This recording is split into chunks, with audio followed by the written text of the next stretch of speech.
Imagina que amanhã você acorda, você tem 40 anos, 300 mil reais na sua conta e nenhuma dívida. Nessa hora, o que você pensa? Aonde eu invisto? E se você pensou isso, você já está na frente de 90% das pessoas. Porque a maioria delas pensaria, o que eu vou comprar? Qual carro, qual casa e por aí vai.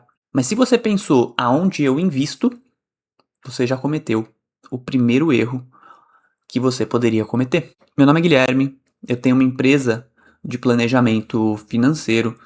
Eu atendo particularmente mais de 30 famílias, mas a minha empresa tem mais de 500 clientes e a gente faz a gestão de mais de 150 milhões de reais. E eu venho percebendo, entre várias outras coisas, que a resposta para essa pergunta, que é o que eu faço com o dinheiro que eu tenho ou com o meu planejamento financeiro, dificilmente é aonde eu invisto. Existem várias outras perguntas que você tem que fazer primeiro. Por exemplo, olha só, a verdade é que 300 mil reais, ele não é um resultado por si só. 300 mil reais, ele é o caminho para você chegar em algum lugar. E o que você faz com 300 mil reais na prática? Você não faz muita coisa, né? Se você quiser viver de renda com esse dinheiro, vai te gerar pouquíssima renda. Se você quiser comprar um imóvel, talvez você até consiga comprar um imóvel, mas pensa na renda que isso geraria também é muito pouco. Então, os 300 mil, ele é um caminho para que em alguns anos você consiga a sua independência financeira, a sua aposentadoria e por aí vai. Então, é necessário que você entenda que o dinheiro que você tem, ele é um processo para chegar em algum lugar. E a partir daqui, se eu não faço bem esse processo, né, se eu não construo bem esse processo, tem uma chance grande de eu me ferrar no meio disso tudo. E eu fiz esse vídeo aqui para você entender justamente como fazer esse processo acontecer, tá? Eu vou compartilhar aqui a minha tela com você para que você entenda exatamente isso. Olha só. Então aqui eu criei esse passo a passo. Deixa eu organizar na tela aqui que não ficou muito bom, né? Pera aí. Legal, agora sim. Então, eu criei esse passo a passo para você entender que o dinheiro acumulado, ele nada mais é do que uma ferramenta para você chegar aonde você quer de fato, que é ter uma vida tranquila, ter uma independência financeira, ter uma aposentadoria. E é esse o grande objetivo do dinheiro que a gente acumula, além, claro, de viver uma boa vida. Agora, eu acho que até talvez essa seja uma discussão para a gente ter aqui também. Porque qual que é o grande objetivo do dinheiro? Guilherme, o objetivo do dinheiro para mim é ter uma boa vida, é comprar as coisas para minha família, dar uma boa condição para minha família. Talvez essa seja a sua resposta. E é a minha resposta também. Só que nesse meio do caminho, você tem que entender que durante uma fase da sua vida você é produtivo, durante uma fase dela você gera receita, e aí legal, é possível você gerar tudo isso, conforto para sua família, renda, comprar uma casa, comprar um carro, fazer viagens, tudo isso com a sua renda ativa. Porém, chega um momento da sua vida onde você não consegue mais fazer isso. Seja porque você não tem forças para fazer, seja porque o mercado não te aceita mais fazendo aquilo que você faz, seja porque você não quer mais fazer. Você quer viver sua vida de uma outra maneira. Então é inteligente que a gente consiga usar parte dos recursos que a gente tem hoje da renda ativa para gerar a renda passiva para o futuro. E aí eu começo a falar então desse plano de independência financeira que é a minha geração de capital para o longo prazo. E é por isso que eu digo para você que 300 mil reais, ele é um processo, ele é uma parte do caminho dessa geração de receita. Não é o fim, não é nem o meio, talvez. Você está ainda ali nos primeiros passos, talvez, disso. Por quê? Porque você precisa de muito mais, que é o que a gente vai ver aqui agora. Então, olha só. Existem 3 passos que eu, se tivesse 40 anos, tivesse 300 mil reais e nenhuma dívida, eu faria imediatamente. O primeiro passo seria proteger. Proteger o quê? Proteger as pessoas que dependem de mim. 300 mil reais, eles são suficientes para proteger quem depende financeiramente de mim? E essa é uma pergunta que para algumas pessoas faz sentido, para outras não. Se eu sou solteiro, não tenho filhos, não tenho uma esposa que é dependente financeiramente de mim, não tenho mãe nem pai que depende financeiramente de mim, isso aqui já está automaticamente respondido. Não tem ninguém que depende. Agora, se a resposta é o oposto, todas essas pessoas dependem de alguma maneira de mim, eu preciso parar nesse momento e pensar o seguinte: opa, não é aonde eu invisto, é como eu protejo essas pessoas primeiro. E aí depois eu vou pensar no número, passo 2, e eu vou pensar no risco, passo 3, que eu vou explicar daqui a pouco. Então, a proteção, ela vem de quem depende financeiramente de mim. Então esse é o ponto. Como que eu protejo as pessoas que dependem de mim financeiramente, além de conseguir deixar esse dinheiro para elas? E vale lembrar que o dinheiro que você está investindo, se não tiver numa previdência privada, ele entra em inventário. E inventário tem custo de sucessão. Dependendo do estado que você está, o ITCMD é de 4% ou de 8%. Muito em breve isso vai ser progressivo em todos os estados. Hoje São Paulo é 4%. Flat, né? Definitivamente 4% para todo mundo, mas já tem uma lei sancionada no governo federal que praticamente obriga os estados a definir as suas alíquotas progressivas para o ITCMD. Então São Paulo já está discutindo como é que isso vai ser feito. Rio de Janeiro, progressivo. Outros estados, a maioria aí, progressivo. Então de 4 a 8. Mais um custo com advogado que talvez seja necessário, a depender aí desse inventário. Então você imagina que sua família tem custo para liberar esse dinheiro. Ok. Agora a pergunta que eu preciso fazer é: se eu tenho dependente, quanto esses dependentes precisam para viver? Vou dar um exemplo para você, para não ficar tão abstrato assim. Vou colocar aqui do lado.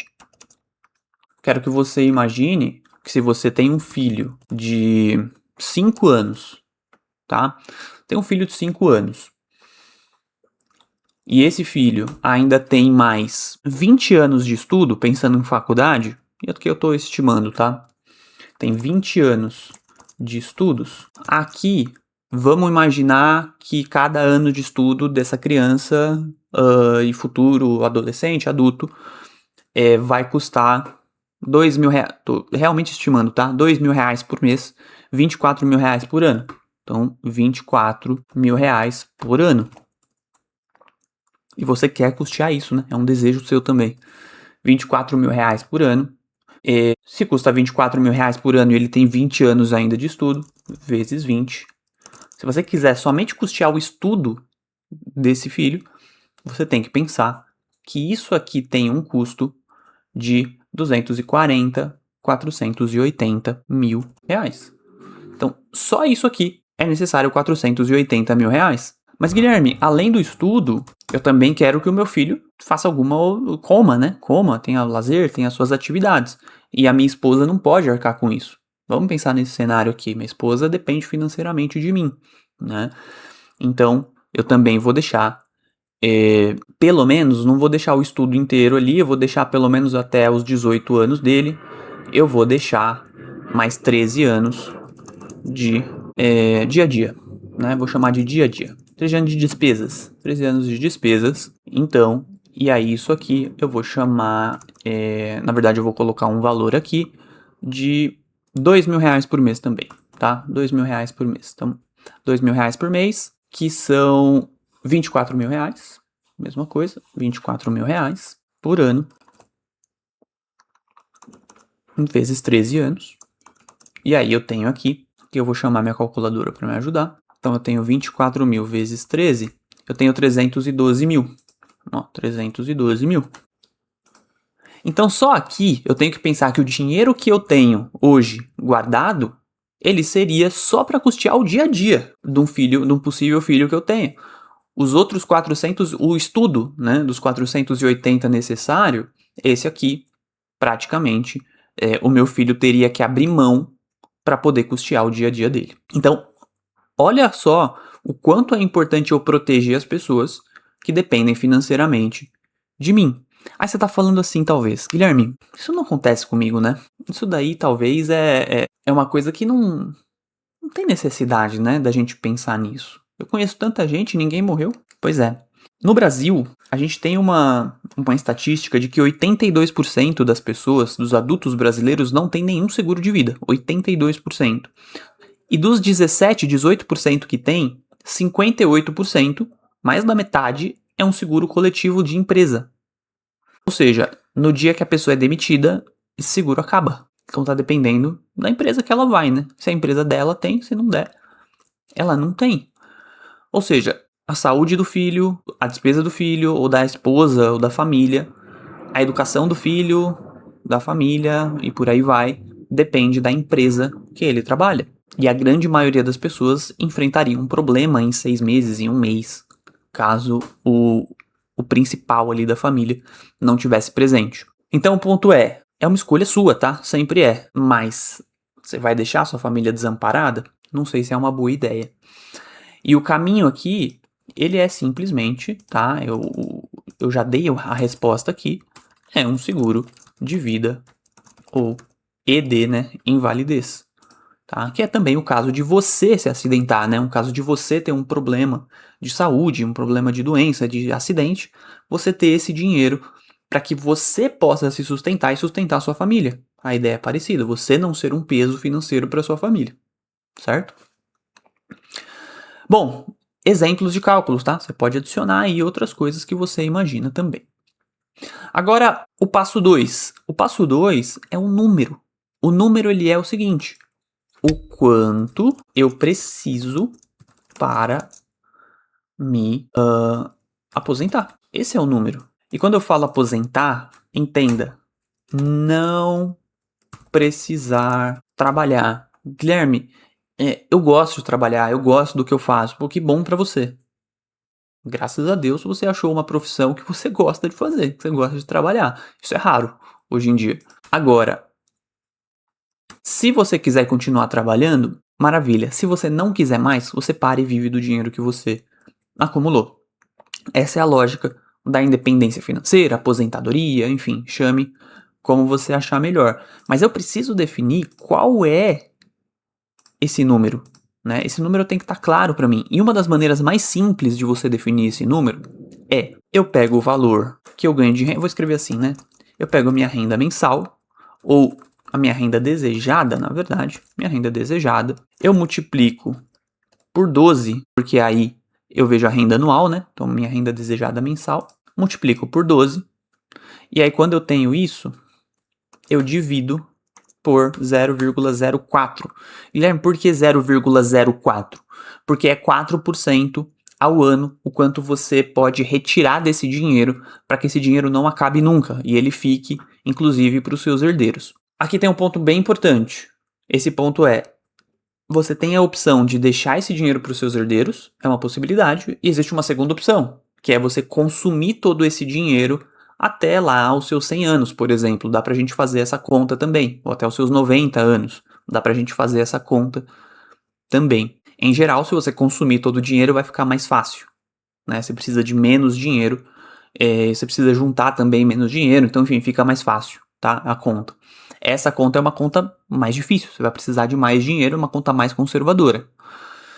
Se você quiser fazer uma conta como a outra que eu falei pra você, a conta de eu quero esgotar esse dinheiro até determinada idade, eu vou te sugerir entrar no link que eu deixei aqui na descrição, que inclusive vai te dar vários pontos cegos do seu planejamento e vai fazer um diagnóstico que vai mostrar exatamente o quanto que você precisa juntar e vai dizer se você está no caminho certo, se vai dar certo ou não essa conta, se você está juntando o necessário ou se ainda está faltando. Enfim, o link que eu deixei aqui de diagnóstico, ele já mostra tudo isso, tá? Porque a conta ela é um pouquinho mais complexa.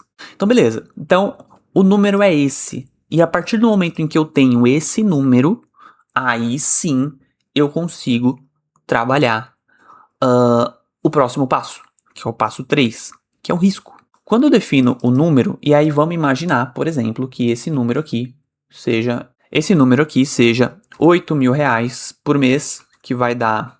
Vou fazer a continha junto com vocês aqui, tá? Se eu fizer R$8.000 vezes 12 dividido por 0,04, esse número aqui vai dar 8.000 vezes 12, que é a renda mensal que eu quero na aposentadoria, dividido por 0,04, o número vai dar 2.400.000. 2,4 milhões. Eu vou escrever assim, tá? 2.400.000. Aí sim eu consigo vir aqui para um passo 3, que é o seguinte. Vou deixar assim, né? Assim vocês conseguem ver ali também um pouquinho. Aí aqui é o seguinte, não consegue porque eu coloquei meu rosto aqui, né? Aí dá. Aí sim a gente vai pro risco. O risco é eu pensar o seguinte. Às vezes você já investe de uma maneira que falta muito pouco para que o risco necessário dessa aplicação chegue onde você quer. Por exemplo, olha só. Eu preciso definir quanto a minha carteira de investimentos precisa render para chegar lá, tá? Esse é o grande ponto. Beleza. Quanto que a minha carteira precisa render para eu chegar lá? Imagina que você tem, então, R$300.000, né? Essa é a nossa base aqui. R$300.000. Só que você consegue aportar por mês algo em torno aí de... e a gente tem 40 anos aqui, né? Esse é o cenário. Então vamos falar de mim. Eu tenho 300 mil, eu tenho 40 anos. E eu consigo aportar por mês algo em torno de R$5.000 por mês, tá? R$5.000 por mês. Isso é o que eu consigo fazer. Beleza, R$5.000 por mês é o meu aporte. A pergunta é, com isso, o quanto de retorno eu preciso para chegar em 2,4 milhões? E aí, se eu consigo chegar nisso investindo em renda fixa, CDB, Tesouro Selic, Tesouro IPCA+, etc., eu vou investir exatamente nisso. Eu vou ter ações na minha carteira? Para quê? Eu vou ter fundo imobiliário na minha carteira? Para quê? Eu vou ter Bitcoin na minha carteira? Para quê? Eu não preciso. Eu não preciso correr riscos que não são necessários. Entende? Eu vou correr o risco que é necessário para eu chegar em 2,4 milhões, desde que eu aceite esse risco, né? desde que esse risco seja palpável para mim. Por quê? Se para chegar em 2,4 milhões também eu tenho que investir 30% da minha carteira em ações, mais 30% em ações internacionais, mais 10% em Bitcoin. Opa, peraí. Talvez na hora que esse negócio tiver uma queda, eu vou tirar tudo. Aí não vai dar certo, né? Então o que eu tenho que fazer? Eu tenho que entender se com a carteira que eu tenho, eu já consigo chegar lá. Se a resposta é sim, beleza, eu mantenho, tá? Se eu precisar de mais risco, eu tenho que entender se eu aceito correr esse risco. A partir daqui, a gente começa a entender como um planejamento financeiro ele é feito. O planejamento financeiro ele não é feito somente para que você tenha a maior rentabilidade possível e você, ao invés de ter, então, 2,4 milhões, que é o que você quer de renda passiva, né? Os R$8.000 por mês, por exemplo, tá? No nosso caso aqui, você tem, então, agora R$12.000 por mês. Por quê? Porque agora você achou a fórmula mágica para enriquecer. Não é isso, né? O que é necessário fazer é, bom, com R$8.000 por mês, eu já conseguiria ter uma boa independência financeira. Por quê? Porque eu tenho já um INSS que eu vou receber, eu já tenho um imóvel que eu vou receber renda de aluguel, eu já tenho uma possibilidade de uma outra fonte de renda. Então, se eu juntar isso com os R$8.000, para mim já tá bom, já seria interessante. Se vier alguma coisa a mais, se eu conseguir ter uma rentabilidade a mais, ótimo. Mas se também não der, se eu conseguir chegar só aqui nos 8.000 por mês de renda passiva, pô, tá legal pra caramba, já funciona pra mim. Então vai nesse caminho, porque se você for ganancioso e quiser ter 10, 11, 12 mil reais de renda passiva e você se meter num lugar que você não conhece, a chance de você perder dinheiro e não chegar nem nos 8 é muito grande. Agora eu volto a pergunta pra você. O que você faria se você então tivesse 40 anos, 300 mil reais e nenhuma dívida? Porque o ponto aqui não é só a parte de aonde eu vou investir, como eu mostrei para você. É toda a construção de uma ideia. E se você tem essa idade, se você tem 40 anos, se você tem algo próximo desse valor, a grande questão é que dá tempo, tá? Dá super tempo de você juntar esses 2 milhões que eu tô colocando aqui, 1,5 milhão, 3 milhões. Dá tempo, independente do quanto você vai investir ali por mês, dá tempo de você chegar em muitos lugares, porque a diferença de quem chegou nos 60, tranquilo, e de quem chegou apertado, de quem não chegou, né, na verdade, com nada, é que agora, com 40, com 39, com 38, com 42, seja quanto for, essa pessoa conseguiu parar e pensar exatamente nisso que a gente está pensando agora. Então, se tudo isso que eu falei fez sentido, dá um like para mim aqui nesse vídeo, que já vai me ajudar bastante, e faz o diagnóstico que eu deixei aqui embaixo, porque já vai iluminar alguns pontos cegos aí do seu planejamento financeiro. Então, um abraço para você e até a próxima.